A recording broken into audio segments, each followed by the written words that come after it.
게스트가 묻고 진행자가 답하는 역시나 박정호. 오늘도 저 아나운서 오승훈이 질문하고 박정호 교수가 답하겠습니다. 교수님 안녕하세요. 예, 안녕하세요. 예. 이번 시간에는 트럼프 2기의 돈의 흐름 두 번째 시간을 마련해 네, 봤습니다. 맞습니다. 지난번에는 우리가 미국 주식 시장에 돈이 몰리고 있다. 네. 그리고 미국의 관세 전략 등 때문에 중국이 또 어떻게 반응하고 있는지, 예. 한국의 또 새로운 시장으로 바라보는 중국의 시선 뭐 이런 예. 것까지 살펴봤습니다. 네. 오늘은 이것부터 여쭤보고 싶어요. 예. 이게 돈, 화폐 요거를 직접 들여다보고 싶은데 예. 그러면 미국에 돈이 몰려가려면 이게 강달러 기조가 유지가 돼야 될 텐데. 그렇죠. 네. 그러면 트럼프 2기의 달러, 예. 화폐 자체는 어떤 흐름을 보일까 이걸 예상할 수가 있을까요? 예. 제일 중요한 말씀 해주셨어요. 예를 들어서 내가 어떤 자산을 가지고 있는데 그 자산을 가지고 있는 그 대상물이 화폐 가치가 뭘로 평가되고 있는 대상물인지에 따라서 추가적으로 더 이득을 얻을 수가 있거든요. 예. 저는 분명 미국 주식, 미국 회사 어느 게 괜찮아 보여서 미국 증시에 있는 그 회사 주식을 샀는데 네. 그럼 자연스럽게 달러를 기반으로 그 회사 주식을 샀지 않겠습니까? 그래서 그 회사 주가도 올랐는데 예를 들어서 그 사이에 달러 가치도 올랐다. 네. 강달러 기조가 돼서 그러면 꽉 먹고 알 먹고라는 소리를 흔히 말하잖아요. 그래서 작년 연말부터 올 초 중에는요. 네. 미국 증시에 투자했던 투자자들 중에서 제가요 고점에 들어가서 제가 산 주식은 주가가 좀 떨어졌는데 그런데 그래도 제가 이득이에요. 아니 왜요? 달러가 그 사이에 가치가 더 올라서요. 예. 이렇게 되기도 하거든요. 자, 그래서 미국으로 돈이 몰려가느냐 안 몰려가느냐를 판단하는데 네. 제일 중요한 요소로 점검해야 될 게 바로 앞으로 트럼프 2기에는 강달러 기조인지 약달러 기조인지를 판단하는 게 우선돼야 되거든요. 그렇죠. 자, 그런데 그거를 점칠 때요. 네. 저는 어떻게 판단하냐 하면 미국은 역대 자신들의 경제 상황이 취약해지거나 예. 자신들의 경제가 어려워질 때마다 선택했던 게 약달러 기조였어요. 그러면 이렇게 오승훈 아나운서께 여쭤볼게요. 지금 미국을 대표하는 기업들 네. 또 미국의 여러 가지 상황들이 뭐 요즘 우리나라보다 경제 성장률이 더 높고 실업률도 엄청 낮고 미국 기업들은 연일 뭐 새로운 기술과 뭐 신고가 계속 경신하고 있고 미국 경제가 요즘 나쁜 것 같으세요? 좋아 보이세요? 좋다고 평가를 많이 하잖아요. 맞습니다. 네. 미국 경제는 요즘은 좋은 국면이에요. 그렇다면 네. 약달러 기조를 기대하기는 어려운 거예요. 자, 그러면 이걸 이제 자세히 좀 말씀을 드려야겠죠. 예. 미국이 그동안 자신들이 경제적으로 어려웠을 때는 인위적으로 약달러 선택했고 예. 그렇지 않을 때는 상대적으로 강달러 기조가 유지됐다. 이걸 이제 우리가 확인을 해야 미국 경제가 요즘은 좋은 편이니 그럼 당분간은 강달러 기조겠네. 이렇게 이해가 될 테니까요. 예. 미국이 역대 약달러 기조를 선택했던 적이 의도적으로 선택했던 게 한 5번 정도 있었습니다. 제일 먼저는요. 1929년도에 있었던 대공황 시절이었어요. 때. 예. 1920년대만 하더라도 미국의 최고의 호황이었다라고 해도 과언이 아니었는데요. 그때 미국이 정말 잘 나가서 정말 흥청망청했다라고 해도 과언이 아닌데 예. 영화 위대한 개츠비 아시죠? 예. 알죠. 그게 1920년대를 분위기를 보여주는 거예요. 맞습니다. 뭐 파티하고 화려하고 사치스럽고 그러다가 1930년대 딱 들어서니까 29년 이후로 대공황으로 미국 경제가 너무 어려워진 거죠. 네. 뭐 성인들 4명 중에 1명이 무조건 실업자였으니까요. 그러다 보니 루즈벨트 대통령이 선택했던 게 도저히 안 되겠다. 이러다 국가 큰일 나겠다 네. 싶어서 선택했던 첫 번째 조치가 인위적인 약달러 조치였습니다. 그래서 달러 가치를 인위적으로 약하게 만드는 거예요. 왜 그랬느냐? 미국 제품을 유럽이라든가 외국에서 많이 사갈 수 있도록 자신들의 제품 가격 경쟁력을 만들기 위해서 약달러 기조를 선택했던 것이죠. 수출을 늘리기 위해서 예. 이렇게.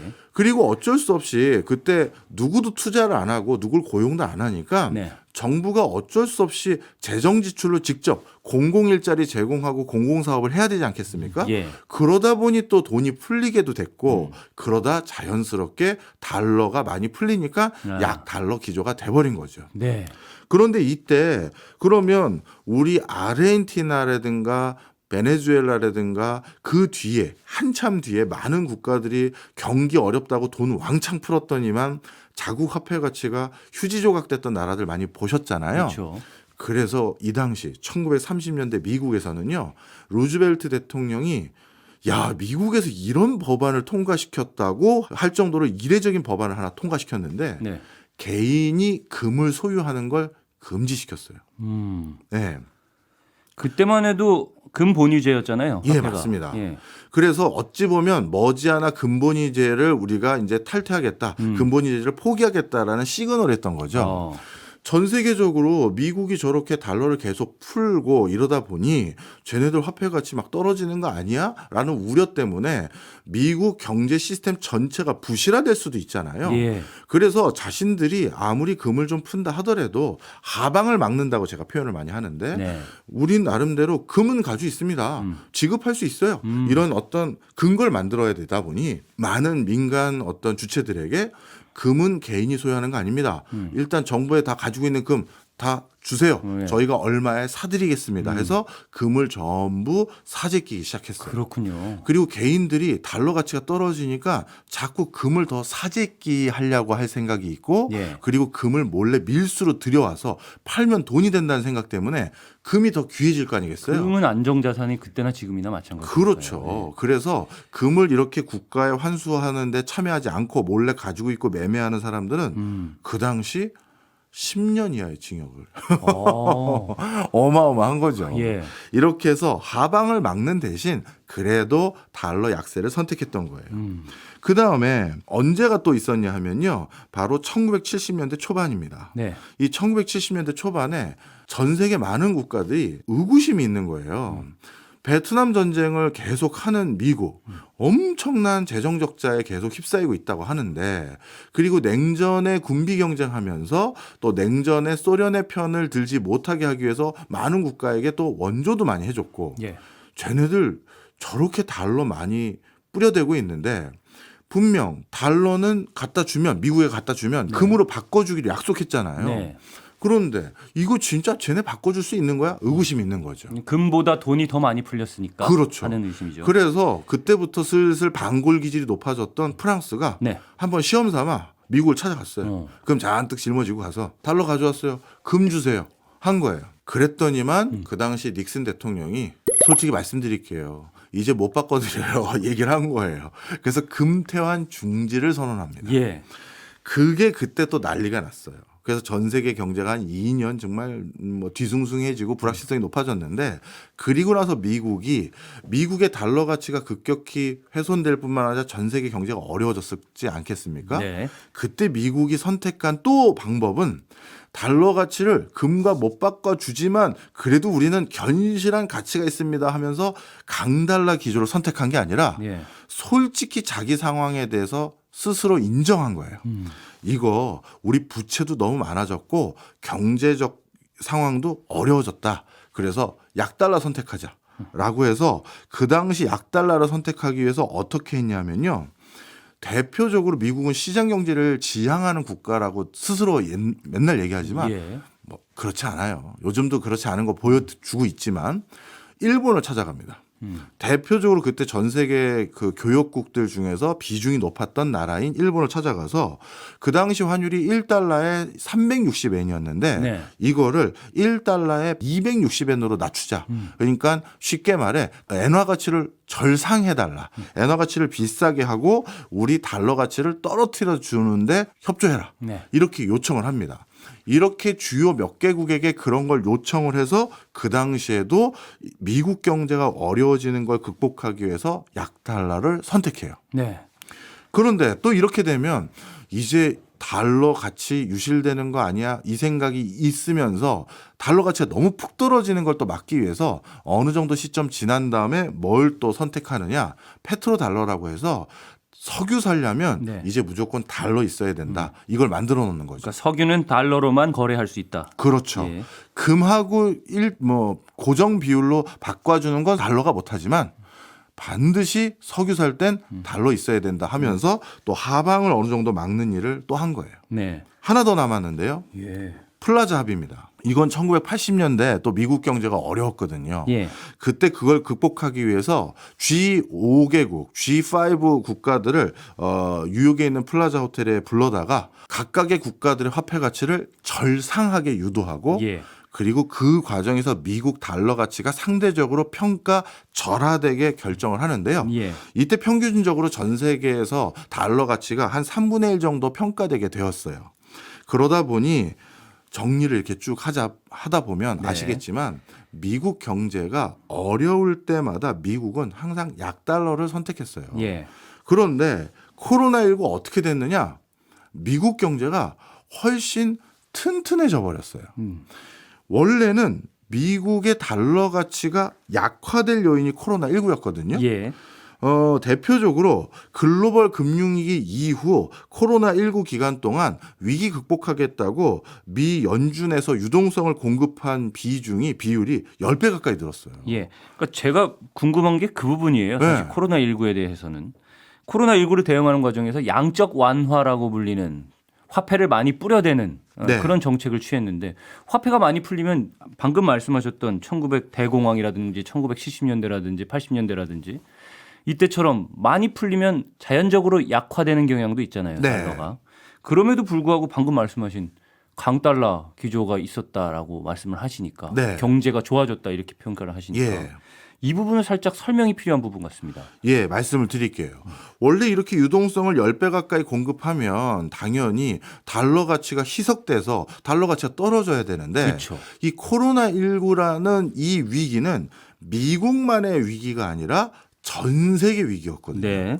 그러다 보니 미국이 바로 코로나 터지자마자 제로 금리로 금리를 확 낮춰서 달러 가치를 떨어뜨리고 네. 그 뒤에 바로 연이어서 양적 완화로 직접적으로 유동성을 공급하기 시작하니까 네. 어떤 일들이 생기기 시작했냐면 야, 미국 달러 가치가 이렇게 떨어졌는데 우리나라만 기준금리 안 낮추고 유동성 공급 안 하고 있으면 상대적으로 중진국인 아니면 미국보다 덜 선진국인 우리 화폐 가치만 올라가 있으면 네. 어느 나라가 우리나라에 투자하겠느냐. 외화자금 다 빠져나가지. 그래서 우리도 연이어 같이 낮추자. 우리도 유동성 같이 공급하자. 이런 스탠스로 전 세계 주요 국가들이 통화정책, 재정정책을 바꾼 거예요. 모두가 다 돈을 많이 찍어내는 분위기로 간 건가요? 그렇죠. 예. 그러다 보니까 미국 달러가 돈을 10배 가까이 더 찍어내고 유동성을 공급하는 일을 했음에도 불구하고 상대적으로 다른 나라도 비슷한 추세를 네. 같이 동행했기 때문에 그 과정에서 달러 가치가 떨어지지 않았고요. 네. 오히려 코로나 기간 동안 5개 활동이 원활해지지 않은 그 많은 상황에서 경제 활동을 미국의 빅테크 기업들이 제공하는 디지털 플랫폼을 기반으로 한 서비스나 이런 걸 기반으로 다 바꿨단 말이에요. 예. 그러다 보니 미국의 그 빅테크 기업을 중심으로 한 IT 기업들, 반도체 기업들, 이 기업들의 경제적 비중과 어떻게 보면 그 중요도가 훨씬 더 높아진 거죠. 네. 그러다 보니 돈이 자꾸 미국으로 흘러 들어가고 미국의 경제적 위상이 더 높아지는 일이 생기다 보니까 돈은 똑같이 풀었는데 그 과정에서 미국 산업 경쟁력이 높아졌고 그러니 자연스럽게 뭐다 달러 가치가 강세로 바뀌어버린 거죠. 코로나19 때 양적 완화를 그렇게 했음에도 불구하고 미국의 경제는 오히려 강화됐다라는 설명을 해 주셨습니다. 네. 그런데 잠깐 조금 다른 얘기일 수 있는데 네. 아까 말씀하신 것 중에 궁금한 것이 있어서요. 네. 돈이 전 세계적으로 이렇게 많이 풀리면요. 네. 그러니까 우리가 금본위제 할 때는 금의 양만큼 화폐를 찍어낸다고 하면 실질적으로 물건이 도는 그러니까 실질적인 생산 네. 이것에 대비 화폐 양을 어느 정도 가늠할 수 있잖아요. 예. 그런데 그것과 관계없이 화폐를 막 10배 이렇게 찍어내다 보면 예. 물가라는 게 정확하게 1대1 비율로 실제 실물이랑 이 경제가 이렇게 대응이 되지 않지 않을까? 그러면은 더 불안해지는 쪽으로 가는 거 아닌가 하는 생각은 드는데 왜 세계 경제는 뭐 그렇게 불안하지 않은 느낌이 또 드는 건 왜일까요? 네. 일단 정확한 지적을 하셨어요. 네. 동시다발적으로 자금을 이렇게 더 어떻게 보면 시중에 공급해 버리면요. 네. 그것도 일순간 많은 양을 그냥 단순히 원래 그 제품들의 가격이 이번에 시중에 뿌려진 돈이 3배만큼 늘었다며 그럼 각각의 제품들 가격도 모두 균등하게 3배씩 다 올리시죠가 안 돼요. 예, 그러니까요. 예. 어떤 가격은 그 유동성을 전부 다 고스란히 빨아들여서 가격이 훨씬 급등하는 게 있고 어떤 거는 가격이 안 올라요. 아, 그러네요. 부동산 같은 거는 좀 빨아들이는 쪽인 것 같고. 부동산도 똑같아요. 그 뿌려진 유동성을 전부 막 마치 무슨 스폰지처럼 빨아들이는 부동산 매물들이 있고 오히려 앞으로 이렇게 유동성이 쭉 공급돼서 세상이 다시 바뀌어갈 텐데 그 바뀌어가는 세상에 요 동네는 이제 사람 안 사는 동네일 것 같아. 요 동네는 장사 안 될 동네일 것 같아. 이제 누가 여기에서 오프라인에서 이 골목 상권 와서 물건 사나 다 그 쿠땡이나 뭐 어디땡 이런 데 가서 물건 사지. 요런 생각이 들면서 이제 여기는 상권 주저앉았다. 이런 데는 돈이 안 몰리겠죠. 떠오르는 단어는 양극화입니다. 맞습니다. 예. 그래서 항상 그 이게 참 이 경제학자들 뭐 다 반성해야 될 일이에요. 위기 극복하는 방법으로 지금까지 경제학자들이 생각해낸 방법이 정말 손에 꼽혀요. 네. 금리 낮춰야 됩니다. 그걸로 안 되면 돈 직접 공급해야 됩니다. 정부가 재정 지출 늘려서 나중에 할 사업 지금이라도 먼저 해야 됩니다. 뻔하거든요. 예. 근데 그렇게 돈을 동시다발적으로 공급을 하면 우리 손에 잡히는 경제에 열심히 들었던 청취자들이야 경제의 흐름을 워낙 빠삭하게 아니까 아 이제 돈이 어디로 더 집중 몰리겠구나. 그쪽에 자산을 취득해야겠다. 그쪽에 주식을 사야겠다. 예. 이런 생각을 하는데 그냥 일반적인 국민들은 생업에 바쁘시잖아요. 그렇죠. 그냥 내 하던 일 열심히 하면서 더 열심히 하는 것밖에 더 방법이 있겠어? 가게물 조금이라도 늦게 닫고 좀 더 가게 일찍 열고 이런 생각하시는 분들 많거든요. 예. 그러다가 정말 그 위기 끝나고 돈잔치 끝났더니만 뭐 이렇게 양극화가 심해진 거냐 이 소리가 나오죠. 그래서 정말 중요한 얘기 해주셨는데 예. 돈의 흐름을 또 설명드릴 때 이번 2부 때 더 자세히 말씀드리겠지만 지금 트럼프 2기 때는 4가지 양극화를 기반으로 돈의 흐름이 전개되는 거예요. 4가지 양극화. 예. 네. 개인 간의 양극화, 네. 그다음에 국가 간의 양극화, 예. 그다음에 기업 간의 양극화, 네. 이건 산업 간의 양극화라고도 합니다. 예. 그다음에 지역 간의 양극화. 아. 이렇게 돈의 흐름들이 귀결돼 가는 게 트럼프 2기 때 본격화될 것이다. 이렇게 볼 수가 있죠. 이 말씀하신 4가지 양극화, 개인, 국가, 기업과 산업 그리고 지역.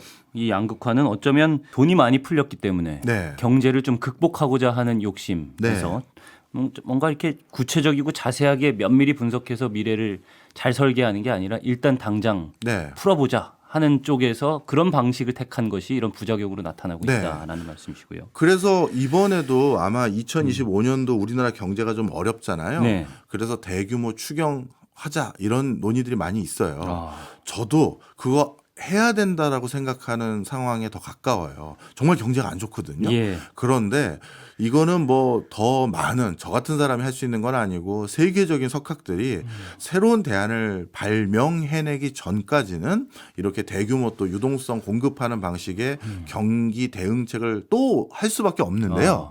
이때 우리가 해야 될 건 이제 뭐다? 아, 추경하니까 조금 경제 나아지겠지 뭐 이렇게 막연하게 생각하지 말고요. 이제 그러면 이 돈들, 뿌려진 돈들은 다 어디로 흘러가는 거야?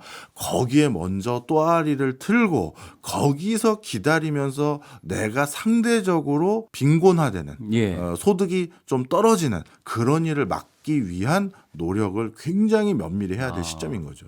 저는 이제 양적 완화가 이렇게 되는데 이게 물가랑 어떤 관계가 있을까 이런 생각에서 질문을 드렸는데 양극화라는 결론까지 말씀을 해주셔가지고 그렇죠. 예를 네. 들어서 너무 좋은데요. 예, 분명 코로나19 이후 돈 뿌렸더니만 주식 시장도 폭등했지만 그 당시 기간 동안 부동산 가격도 우리나라뿐만 아니라 전 세계적으로 30% 올랐거든요. 네. 그런데 그 부동산 시장 30%가 저기 제주도부터 저기 휴전선 근처까지가 균등하게 30% 오른 게 그렇죠. 아니잖아요. 아니죠. 네. 바로 그래서 유동성이라는 건 공급됐을 때 어디로 돈이 더 흘러가는지 살펴봐야 되는 거죠. 알겠습니다. 자, 다시 또 강달러 기조로 돌아가서 네. 그렇다면 지금은 미국 경제가 어느 정도로 강한 상황이에요? 네. 전 세계가 미국만 쳐다보고 있는 상황이 됐다. 이렇게 보셔도 과언이 아닙니다. 정도입니까? 예. 예. 지금 나름대로 많은 국가들이 내수 살리기에 지금 정말 혈안이거든요. 네. 의미 있는 G20 국가들 중에서요. 나름대로 2024년도에 비해서 네. 2025년도가 경제 성장률이 더 좋다고 얘기할 수 있는 국가가 없습니다. 굳이 제가 찾아봤었을 때 남아프리카 공화국 정도가 조금 올라가지 뭐 브라질, 인도, 러시아, 멕시코 등등 그리고 뭐 중국, 뭐 미국도 말할 것도 없고 미국이 그나마 제일 높은 상황이지만 예. 대부분의 국가가 경제 성장률이 낮아져요. 근데 남아프리카 공화국은 왜 높아졌는 거예요? 자원 때문입니다. 아, 네. 자, 그래서 이런 여러 가지 이유들로 인해서 예. 점점 더 경제가 열악해지는 상황에서 내수에서 소비하는 사람들 없고 투자하는 사람들 없는데 네. 지금 그러면 이 내부에서 어려운 일을 타개할 수 있는 방법은 수출밖에 없거든요. 예. 그래서 지금 이 수출을 쳐다봤을 때 전 세계에서 가장 큰 소비 시장을 가지고 있는 미국, 이 미국을 자꾸 쳐다볼 수밖에 없는 상황이고요. 예. 그러다 보니 미국은 이런 상황 속에서 자신의 입김이 더 세진 거잖아요. 그래서 외국으로부터 더 많은 것들을 얻어올 수 있는 시국이다. 이렇게 판단을 지금 하고 있는 상황입니다. 그래서 강달러 기조를 계속 유지하고 싶어 하는 거고요. 그 맥락이 이제 거기에서 같이 결부되는 게 있어요. 네. 자, 미국은 지금 미중 간의 갈등 속에서 어떻게든 자신의 영향력을 뭐 진짜 100년이든 200년이든 계속 더 유지하고 싶은 마음이 있겠죠. 예. 그러면 이 자신들의 그 입지를 더 유지하기 위해서 어떻게 하면 좋을까 생각해 봤더니 모든 국가가 미국에게 장사하고 싶어 한단 말이에요. 그런데 미국도 코로나19 때 엄청난 돈잔치를 하다 보니까 국가 부채도 그 마이너스 통장 한도 다 찼고 예. 그래서 미국의 국가 신용등급을 뭐 낮춘다더라 뭐 이런 소리까지 들릴 정도가 됐잖아요. 그래서 앞으로도 본인들의 재정이 튼실해서 그리고 지속 가능한 경제 구조를 만들기 위해서도 네. 그리고 많은 국가들이 자기만 쳐다보고 있는 이 상황을 잘 동시에 이용하는 방법으로 관세를 선택한 거예요. 예. 미국 말고는 자국 경제를 이끌어갈 수 있는 대안이 없다 보니 관세 내고서라도 미국에 물건 팔고 싶은 나라가 줄을 서 있거든요. 예. 그런 상황에서 그러면 이 관세라는 게 미국 안으로 들어오는 일종의 통행료예요. 네. 물건 팔려고 들어온다고 입장료 내세요. 이거거든요.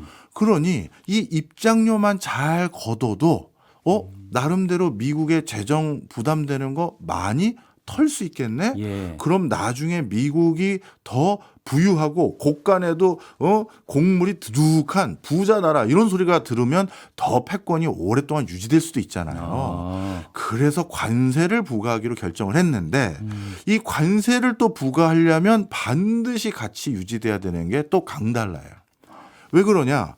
자, 미국 국민들은 이 입장료 내고 미국에 들어온 기업들이 그 입장료까지 고객들에게 전가하고 싶을 거 아니겠습니까? 예. 여기 들어오는데 제가 톨비 냈거든요. 그 톨비 값도 주셔야 돼요. 그 소리 나올 거잖아요. 그럼 미국 국민들은 물가 오른다고 아우성 낼 거 아니에요. 네. 그럼 물가를 낮추는 가장 손쉬운 방법은 미국인들 주머니에 있는 쌈짓돈인 그 달러의 구매력을 가치를 올려주는 네, 거죠. 그렇죠. 그렇게 됐었을 때 자연스럽게 미국의 물가를 안정시키는데도 훨씬 용이해지는 일이 되는 거고요. 그리고 이건 다시 선순환을 그리는 거죠. 많은 나라들이 미국인들이 요즘 화폐 가치가 강하다 보니까 달러 가치가 강하다 보니까 소비여력이 그래도 좀 있나 봐. 거긴 우리 물건을 아직도 사줄 사람들이 좀 있더라고 하면서 또 제가 관세 내서라도 여기 들어가겠습니다. 이렇게 이제 선순환이 그려지는 거잖아요. 네. 그러다 보니 강달러를 유지할 수 있는 기초 체력도 코로나 때 어느 정도 갖췄고 대세가 지금 미국이래 AI래 뭐 빅테크래 뭐 이런 식으로 로봇이래 하면서 그런 체력 속에서 더욱더 미국의 의존적인 그 경제 생태계 이걸 구축하기 위해서 강달러를 안 만들 수가 없는 거예요. 이 강달러와 관세를 복합적으로 잘 운용을 하면 네. 자국 기업에도 도움이 되고 부채가 높은 이 자국의 경제 상황도 타개책을 마련할 수 있는 그렇죠. 두 마리 토끼를 다 잡을 수 있는 방법을 택하고 있다. 그리고 국민들의 물가 안정에도 일부 기여할 수 있고. 네. 그렇다면은 이 미국의 강달러 기조는 계속 유지될 가능성이 크겠네요. 트럼프 2기의 목표는 예. 1차적인 목표는 무조건 중국을 누르는 겁니다. 중국을 누를 때 가장 필요한 것들 중에 하나는 많은 국가의 협조와 공조거든요. 예. 이걸 위해서 트럼프는 바이든과 다른 스타일이잖아요. 동맹국들 돌아다니면서 우리는 동맹이니까 잘 지내봅시다 하면서 상호 호혜적이라고 합니다. 예. 무역에서는 호혜적인 그런 분위기를 만들어가는 게 아니라 윽박지르고 더 강압해서 내 말 안 들으면 너도 적이야 이런 스타일이잖아요. 네. 그러다 보니까 이 강달러 기조 속에서 상당히 많은 것들을 동맹국들로부터 협조를 얻어낼 가능성이 많아요. 그래서 저는 트럼프 임기 4년 동안은 상당히 높은 수준의 달러 강세를 우리가 계속 기대할 수밖에 없다. 이렇게 말씀을 드릴 수밖에 없네요. 근데 물가와 관련해서는 어쨌든 미국에서도 물가가 잡히었다고 평가하지는 않잖아요. 네. 계속 뭐 물가를 걱정하는 분위기. 네. 그럼 양적 완화는 뭐 할 필요는 있다라고 얘기는 나오는데 또 안 할 거라는 기조가 또 발표가 이렇게 되더라고요. 맞습니다. 네. 바로 그 부분이에요. 트럼프가 처음에는 뭐 돈 많이 뿌려가지고 내가 경기도 살리고 그런 얘기 많이 했었잖아요. 네. 그리고 연준에게도 기준금리 빨리 낮춰가지고 말이지 지금 경기를 살려야 되지 뭐 이런 소리 했었는데 네. 정작 트럼프의 이제 내각에 들어가는 수뇌부들의 얘기는 트럼프 기간 동안 우리는 강달러를 유지할 것이다 이런 얘기를 하고 그러고 있는 상황으로 바뀐 이유가 강달러가 돼야 관세 부과하는 것에 대한 버퍼인 물가 안정 그리고 미국의 입김이 세지는 거 이런 것들을 어떻게 보면 그게 더 중요하다고 판단하는 것 같아요. 그럼 미국이 다른 나라에 수출하는 경우에 네. 이 부분은 또 살펴봐야 될 것 같은데. 중요한 얘기입니다. 네, 강달러가 유지되면 수출은 조금 어려워지는 거잖아요. 미국 네. 입장에서는. 미국의 재정 건전성을 높이는 또 다른 방법 중에 하나가 미국 기업들이 돈을 잘 벌어서 그걸 통해서 세금도 많이 내고 미국 내에 돈이 다시 들어오는 것도 있는데 네. 아니 어떻게 관세 같은 걸로 그런 전략을 추구한 겁니까? 라고 지적들을 같은 맥락에서 하는 거죠. 네. 자, 그런데 두 가지입니다. 미국이 외국에 지금 수출하고 있는 물건들은 대부분 독과점적인 공급을 하고 있는 것들이 대부분이에요. 그러다 보니 굳이 미국 말고 다른 대체 상품을 찾기가 어려워요. 네. 울며 겨자 먹기로 무조건 미국산 그걸 써야 되는 게 대부분이거든요. 자, 대표적으로 오승훈 아나운서와 제가 매일 미국산 물건을 맨날 쓰고 있는 것들 천지죠. 뭡니까? 휴대폰 안에 잔뜩 있잖아요. 예, 스마트폰 안에 네. 진짜 잔뜩 있네요. 우리 뭐 OTT도 미국 거 보고 뭐 저기 컴퓨터에 들어가는 여러 소프트웨어들 그리고 앱스토어에 있는 많은 앱들 전부 미국에 매일 정말 매 시간마다 수수료 내고 보고 있는 거잖아요. 네, 그리고 유튜브 시청도 마찬가지고요. 전자제품 안에 있는 부품들 하나하나 따지면 또 미국 게 굉장히 많고. 그렇죠. 네. 거기서 설계하거나 그런 게 많으니까요. 네. 자, 그 얘기는 뭐다? 결국 미국의 가장 큰 부를 가져다주는 이 빅테크 기업들은 다른 대안이 없는 거예요. 그래서 모든 회사들, 우리 MBC도 마찬가지입니다. 네. MBC도 우리 홈페이지라든가 여러 이런 DB들, 우리 오늘 찍고 있는 이 영상들도 DB 관리하기 위해서 서버 가지고 있을 거 아니겠어요? 네. 그런 거 매달 준조세처럼 MS 걸 쓰고 있는지 아마존 걸 쓰고 있는지 제가 모르겠습니다만 매달 내고 있는 거잖아요. 네. 이거는 달러가 약세면 더 많이 쓰고 아니면 달러가 강세면 갑자기 중국 거 쓰자, 일본 거 쓰자 할 수 있는 게 아니에요. 그럴 수 없죠. 그러니 달러 강세라고 해도 안 쓰지 않네 이렇게 되는 거고요.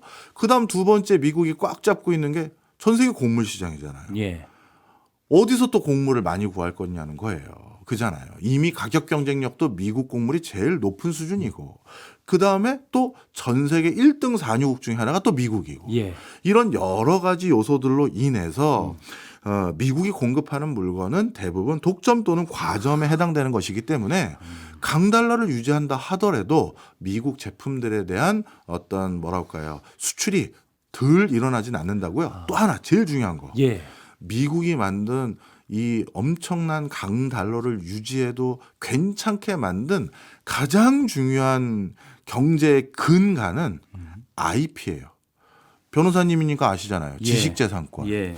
이제는 모든 경제적 가치에 조금만 고부가가치 산업으로 들어가면 60, 70%가 전부 특허이고 디자인이고 브랜드고 초상권이고 컨텐츠고 네. 다 그거잖아요.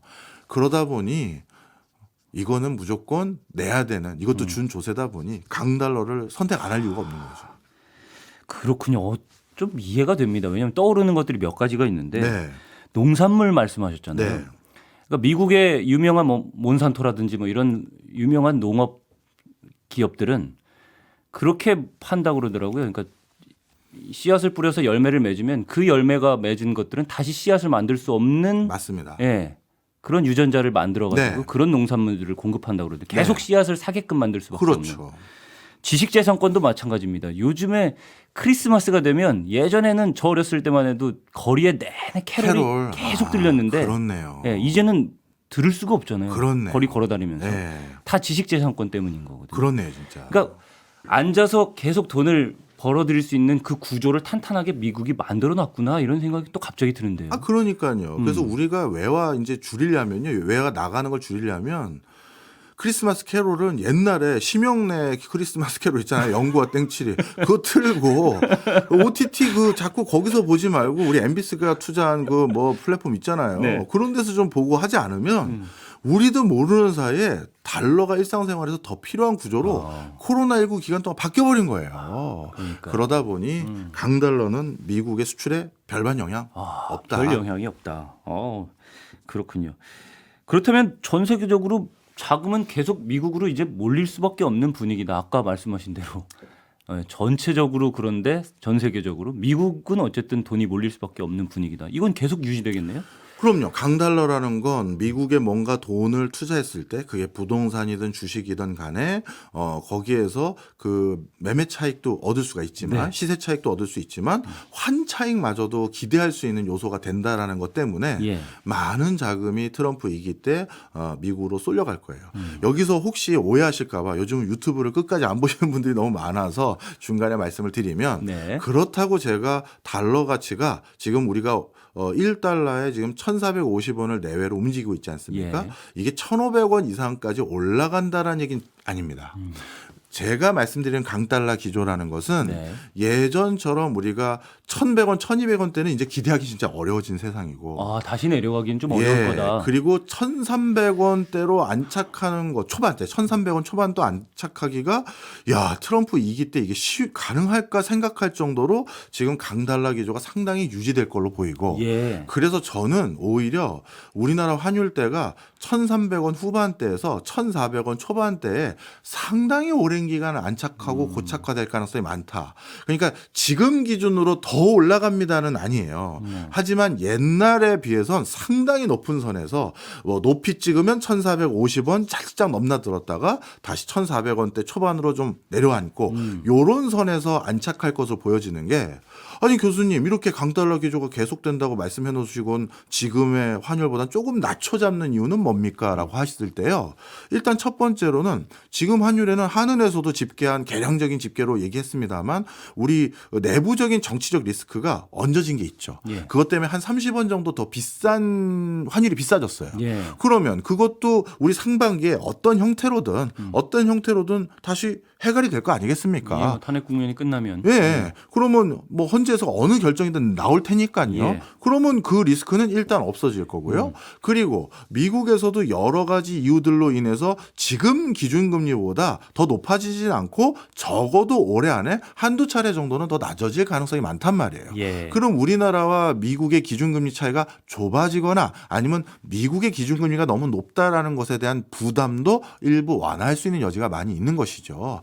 그리고 또 한 가지 트럼프가 지금 추진하려는 신규 사업들 중에서는요. 네. 어쩔 수 없이 문 닫았다가 다시 가동을 해야 되거나 이건 좀 새로 투자를 좀 더 해. 내가 육성한 산업으로 나중에 역사책에 넣으려고 하는 것들은 돈을 풀 수밖에 없어요. 예. 그래서 그런 여지도 일부 있기 때문에 그런 것들까지 했었을 땐 뭐 좀 지금 같은 아주 높은 강달러 기조는 조금은 희석될 수 있다. 그렇게 전 전망하고 있습니다. 이런 생각도 들어요. 미국으로 돈이 계속 몰린다 그러면 우리 증시, 우리 네. 기업들은 힘들어지지 않을까 하는 생각은 들잖아요. 그걸 의미하는 거라고 생각이 되니까요. 그럼 우리 증시와 기업들에게는 어떤 대응 전략 같은 게 있을까? 중요한 얘기 해주셨습니다. 자, 그래서 돈이 몰릴 때는요, 그 돈이 몰리는 업종이나 뭐 아니면 국가, 거기에서 주로 무슨 일들이 일어나고 있는지를 우리가 같이 살펴볼 필요가 있어요. 네. 그런데 미국에서 지금 돈이 엄청 몰려가고 있잖아요. 네. 근데 미국 증시도 자세히 살펴보면 모든 미국 증시에 상장 회사가 다 평균적으로 요즘 막 나스닥 절정으로 가고 있다고 해서 다 같이 오른 게 아니라 흔히 말해서 미래지향적인 신산업들에 해당되는 미국 빅테크 기업이라고 분류되는 한 네. 7개 그런 그 빅테크 기업 7개 정도만 날아다니고 그거와 관련된 회사들이 좀 많이 날아다녀요. 예. 그러면 그 회사들이 온전히 혼자 다 못하거든요. 그러면 그 회사들이 그 업을 하는데 많은 지원을 또 받아야 되거든요. 그런데 우리나라는 이제 네. 전 세계에서 가장 손꼽히는 제조 강국이에요. 미국 기업들이 중국 물건을 안 쓸 거 아니겠습니까? 그러면 자연스럽게 일본이나 독일이나 한국에 있는 제조 기업들의 서포트를 받아야 되는데 예. 그중에 독일도 경제가 옛날 같지 않죠. 경쟁력이 옛날 같지 않아요. 네. 일본도 점점 부실부실해지는 부분이 많습니다. 네. 그 과정에서 요즘 한국에 미국 빅테크 기업들이 업을 하는데 서포트 해줘야 될 역할을 하는 회사들은 주가가 날아다니고 있어요. 이거는 뭐 제가 뭐 종목 추천을 하는 게 아니라 그런 결로 이해해 주시면 좋겠다라고 하는 거니까 예. 오해 없이 들으시면 좋겠고요. 네. HD 현대 일렉 땡땡 뭐 이런 회사가 있어요. 예. 이런 회사 같은 경우는 2024년도만 하더라도 주가가 한 9만 원대였거든요. 근데 지금 얼마냐 하면 40만 원대까지 올랐어요. 오. 그 다음에 두산 에너빌리티라는 회사, 네. 이 회사도 2024년도만 하더라도 한 14,000원 정도 수준이었는데 최근 2만 원대가 넘어갔어요. 대부분 뭐 하는 회사느냐? 저렇게 인공지능 가동하고 그 더 많은 데이터 처리를 한다니 그럼 에너지 더 많이 필요하잖아요. 예. 발전 설비나 발전 에너지를 생산하는 것과 관련된 회사들인 거죠. 그런 거는 미국에서 직접 못 하거든요. 그 다음에 그 미국이 대표적으로 이런 것들을 통해서 다음번에 진수하고 다음번으로 발전시킬 또 다른 분야 중에 하나가 바로 국방이거든요. 예. AI 기반으로 무인화 기기, 무인화 군수 장비들 이런 건데 네. 그 중에 하나도 무인 선박도 있어요. 네. 그리고 기존에 있는 선박도 새로운 걸로 바꿔야 되고 그런 과정에서 우리나라 또 배 만드는 업체들의 조선. 대표적인 회사인 예. 엔진 만드는 회사 같은 경우도 원래 10,000원도 안 됐던 주식이 최근에는 거의 3만 원을 넘어서는 수준까지 올라갔거든요. 예. 그래서 이런 형태로 우리나라 주가는 전체 다 빠진다라고 생각하지 마시고요. 지금 미국에 돈이 몰렸다. 여기서만 멈추지 말고 미국에 돈이 몰리는데 어디에 몰렸는데 그러면 어느 섹터에 돈이 몰렸구나. 그럼 그 섹터가 그 업을 온전히 수행하기 위해서는 어느 곳에 또 지원을 받아야 되느냐? 봤더니 우리나라 기업이 많이 전후방 산업으로 도와줘야 되네. 예. 그럼 우리나라 그 국장에도 그런 회사들은 날아다닐 수 있는 거죠. 알겠습니다. 근데 어쨌든 말씀하신 미국의 빅테크 7개의 기업들과 관련된 우리나라 기업들은 어쨌든 그런 식의 투자 같은 것들을 유도할 수도 있고 지금 주가가 높아질 수도 있는데 그것과 관련 없는 기업들은 그럼 어떻게 해야 돼요? 그래서 아까 말씀드렸던 거와 또 다시 결론이 글로 가는 건데요. 네. 이렇게 돈이 많이 풀린 다음엔 그 엄청난 유동성을 바탕으로 빠르게 새로운 산업을 만들어내는 사람들이 있어요. 예. 대표적으로 전기자동차, 신재생 에너지, 로봇 산업, AI.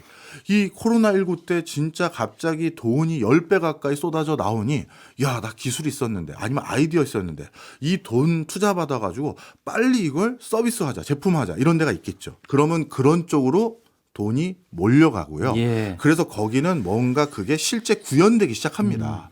그럼 새로운 판이 거기서 열리면서 그쪽은 돈이 몰리는데 그렇게 AI와 로봇이 다 뭘 해버리면 반대로 전통 산업 섹터 중에서는 옛날같이 수요가 많지 않는 부분도 있겠죠. 예. 그래서 또 양극화가 유발될 수 있으니 항상 돈의 흐름이 어디로 흘러가는지 많이 보셔야 돼요.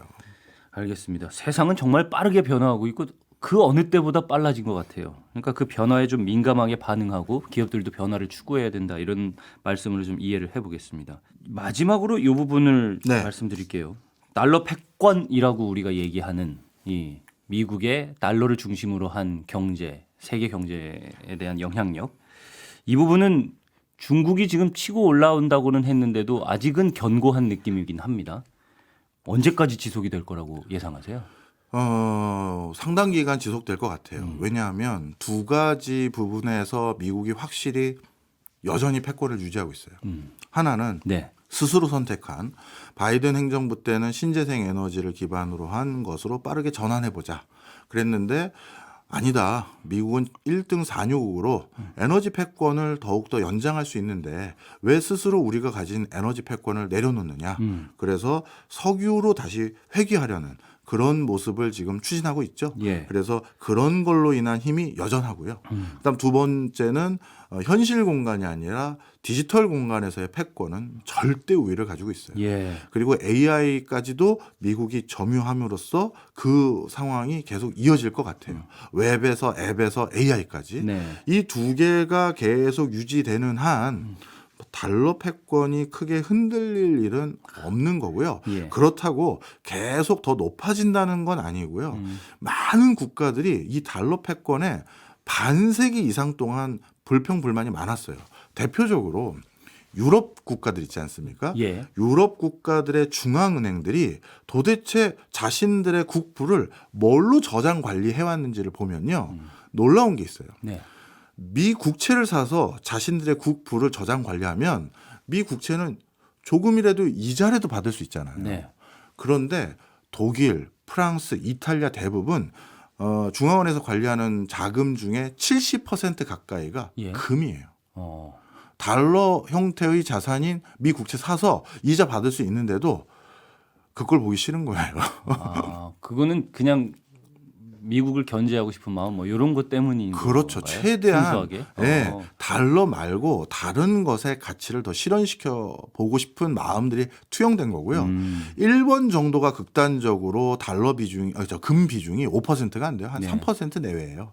그리고 나머지는 대부분 미 국채를 가지고 있고요. 네. 대부분의 많은 국가들도 뭐 유로를 만들었던 유럽들조차도 달러 아닌 거를 많이 뭔가 새로운 대안을 찾고 싶어 하는데 아직 대안을 찾지 못했는데 그 과정에서 조금씩 희석은 돼가고 있다. 그러면 적어도 트럼프 2기 내에는 말씀하신 에너지 패권과 AI와 디지털 패권 이걸 중심으로 해서 달러 패권은 유지가 될 거다라고 예상을 할 수밖에 없는 그렇죠. 거네요. 예. 트럼프는 미국 경제가 지금 강한 시점이라는 거 확인했고요. 이 강한 시점에 미국의 힘을 더 높이려고 하고 있고요. 그 미국의 힘을 높이는 가장 상징적인 숫자는 야, 요즘 환율이 왜 이래?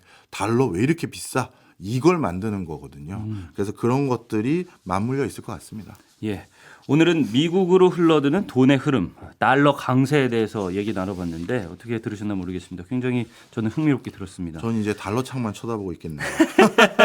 네. 이런 예측은 사실 제가 틀리는 게 훨씬 좋죠. 네, 그렇죠. 맞습니다. 그럼에도 불구하고 박준호 교수님을 위해서 어떻게 움직여 줄지 국가를 한번, 위해서 틀렸으면 좋겠습니다. 네, 지켜보도록 하겠습니다. 저는 오승훈이었고요. 다음 주에 다시 찾아오겠습니다. 고맙습니다. 감사합니다.